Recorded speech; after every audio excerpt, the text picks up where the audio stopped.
Hello! Thank you for joining us today. My name's Ben Wilting, and I'm with the Amarillo Public Library. This is part 4 of our 13-part series designed to teach you everything you need to know to obtain citizenship in the United States. Today we will be covering questions 26 through 36 on the Civics portion of your citizenship test. Today all of our questions have to do with the executive branch of U.S. government. Stay tuned.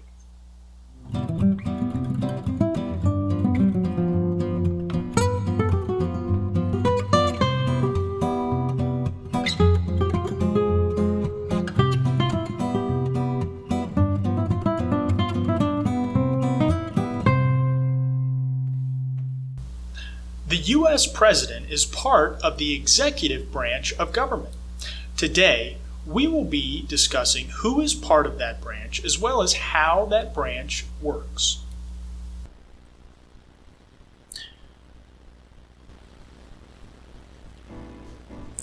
Okay, let's get started with session 4. Today we're going to continue talking about the U.S. government.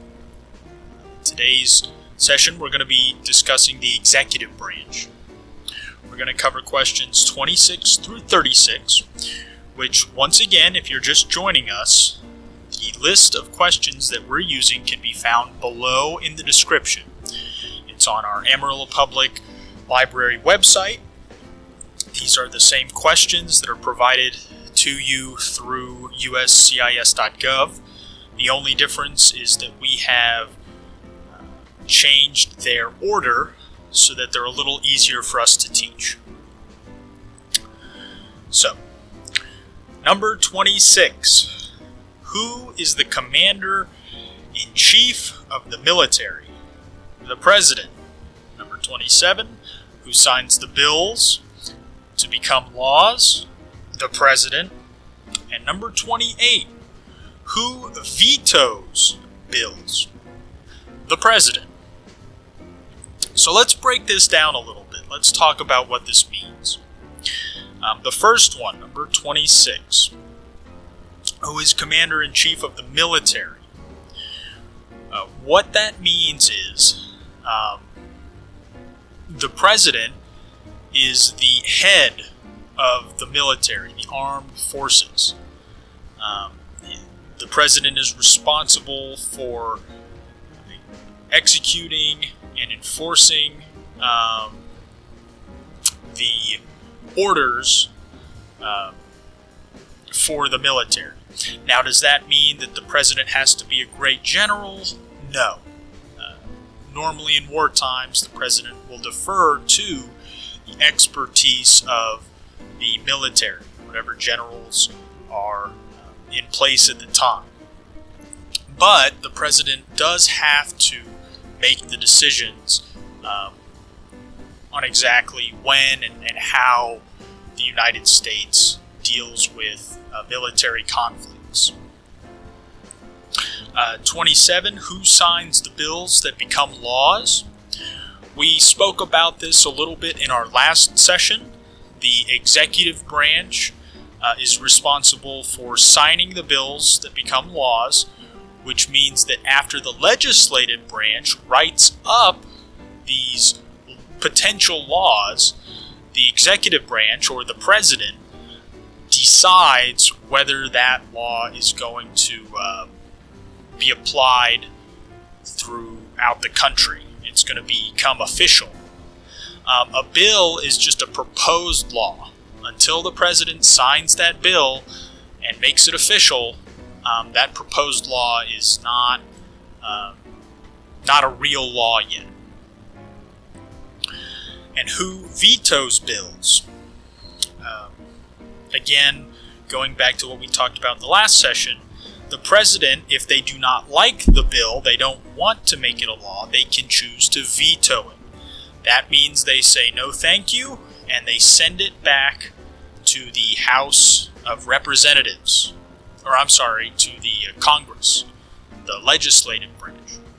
Then the Congress can vote on it again, and if they get a 2/3 majority vote, they can override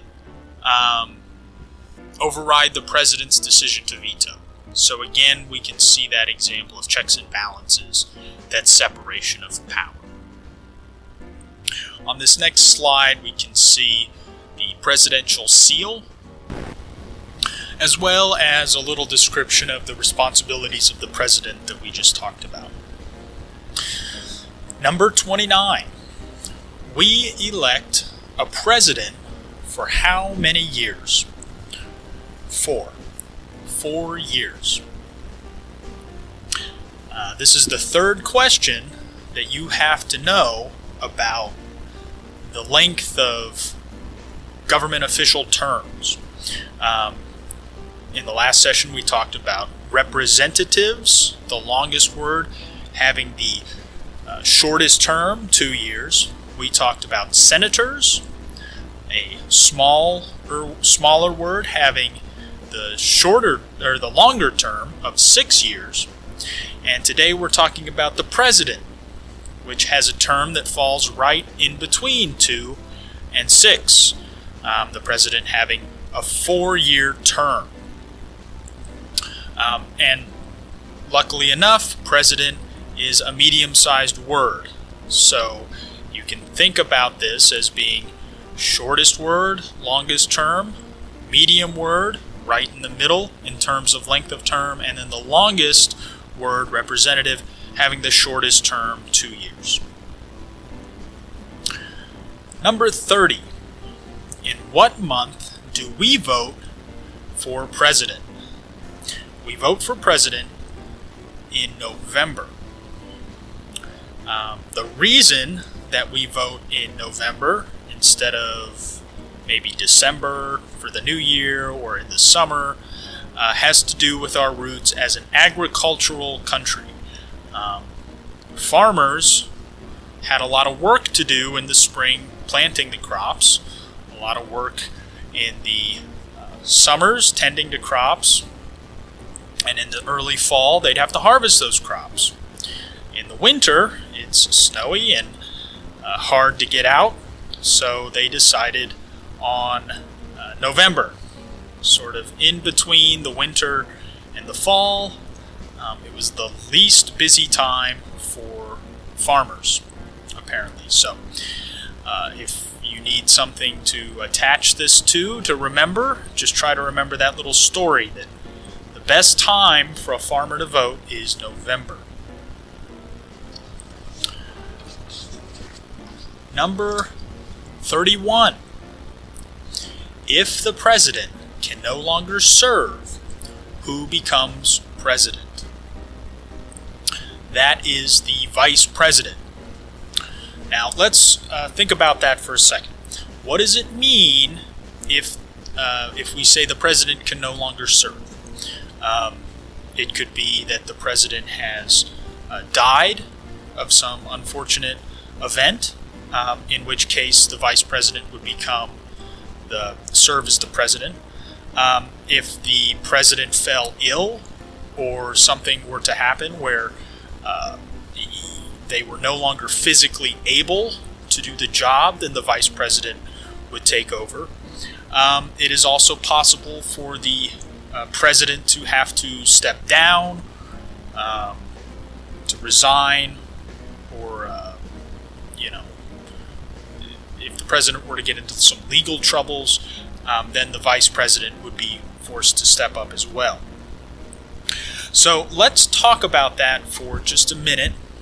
We're going to talk about how Gerald Ford became the vice president of the United States. So in 1973, the current vice president of the country, Spiro Agnew, had to resign. He was the vice president to President Richard Nixon. Spiro Agnew was in some legal troubles over money laundering and money bribes, and he wanted to avoid the scandal, so he decided to resign. Richard Nixon had to go to Congress to gain approval for a replacement, and everyone decided that Gerald Ford would be a good replacement for Spiro Agnew. So Gerald Ford became president. Then there was the presidential election, during which Richard Nixon did some things that he shouldn't have, and that led to the Watergate scandal. And during that scandal, Richard Nixon broke some laws by destroying and tampering with evidence, and he was forced to resign, which led to Gerald Ford having to step up into the position of president from vice president. So we had a situation where a man became president who no one had voted for as vice president or as president. Now, if you come from a place in the world where revolution is somewhat common, where there's political unrest, you might think that this led to large riots or possibly a military leader rising up. Luckily for the United States, that didn't happen. Because we had the rules in place and everything was already set up, Gerald Ford became the president. There were a lot of people who were not happy about that, but there was no revolution. There was no hostile takeover. He just became president, and things continued on. One of the first things that President Ford did is he gave Richard Nixon a presidential pardon. The president has the power to pardon individuals of criminal charges. So Gerald Ford pardoned Richard Nixon, which a lot of people were unhappy about. Gerald Ford said the reason for this was to do with just wanting to get over the issue altogether. He knew that a trial and a sentencing for Richard Nixon would take years, and he didn't want this scandal to just be on the forefront of the United States news for years and years. So he pardoned Richard Nixon.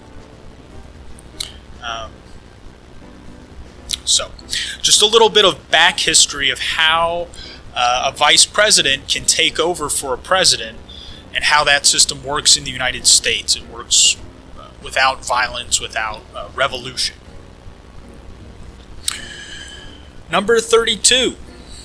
If both the president and the vice president can no longer serve, who becomes president? The Speaker of the House. So, if by some unfortunate accident, the current president and vice president had something happen where they were both incapacitated, or if it was two separate events at the same time, we would see the Speaker of the House be expected to step into the president's position. They would become the president. Number 33. What is the name of the President of the United States currently? That would be Donald John Trump, Donald Trump, Trump, President Trump. Any of those answers are fine. Now, this is an election year currently, and we're going to have an election in November. So there is the possibility that come January, we'll have a new president. So, again, with a lot of these questions, you want to make sure that your politicians are current before you go take your citizenship exam. If you fill out your paperwork today and send it in, Donald Trump is the president today, but when you go to take your interview in 9 months, it may be someone else. So just make sure you check those politicians before you go do your interview. Number 34. What is the name of the Vice President of the United States now? Michael R. Pence, Mike Pence, Vice President Pence, any of those will work. And again, because this is an election year, and even if it wasn't an election year, it would be a smart idea to just make sure you check all of your politicians to make sure they're current before you go take your interview. Okay, number 35. What does the President's Cabinet do? The President's Cabinet advises the President. It's very important that you understand what that means. Advises the President. The President's Cabinet can have disagreements with the President, but at the end of the day, it's always the President's decision. The Cabinet just advises them. Okay? So, if, say, I was a member of the President's Cabinet, I was the Secretary of Education, and the President wanted to enact a new bill concerning education, and I said, Mr. President, I don't like this. The President could say, oh, that's great, I'll take that under advisement, and they could sign the bill anyway. I don't have any power to stop the President. All I can do is give them suggestions on what I think they should do. Okay. All right, number 36. What are two cabinet-level positions? So let's just run through the list. We've got Secretary of Agriculture, Commerce, Defense, Education, Energy, Secretary of Health and Human Services, Homeland Security, Housing and Urban Development, Secretary of the Interior, Labor, State, Transportation, Secretary of the Treasury, Veteran Affairs, and we also have the Attorney General and the Vice President. So there's a lot of answers to choose from there. The important thing is that you can name two. Okay. Again, it only asks for two, so I advise that you only study two. When you go into your interview, you will not get extra credit for naming 6. The only thing that can happen is you can mess one up and miss a question that you otherwise would have gotten correct. So choose 2 of these and practice them. The Vice President, that's a position we've talked about in other questions. That's a good one. A lot of people find it easy to remember the Vice President. For everyone else, if there's one of these that jumps out to you as easy or memorable, something on this list affects you in your personal life, choose that one. If you have children, maybe Secretary of Education is one that's easy. Okay. If you're having a hard time selecting some, look around the room.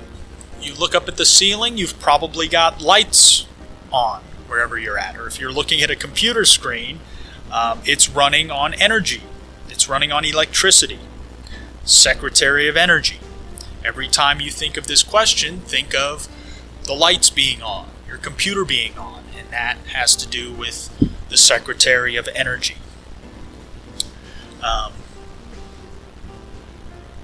If you've got, shoes on your feet, well, how'd you get those shoes? You bought them. Well, if you're buying things in the United States, odds are the Secretary of Commerce has something to do with that. There's lots of ways that you can think about these positions in terms that apply directly to your life, and it makes it a lot easier to remember them. So just keep that in mind. Thank you for joining us. That was part 4.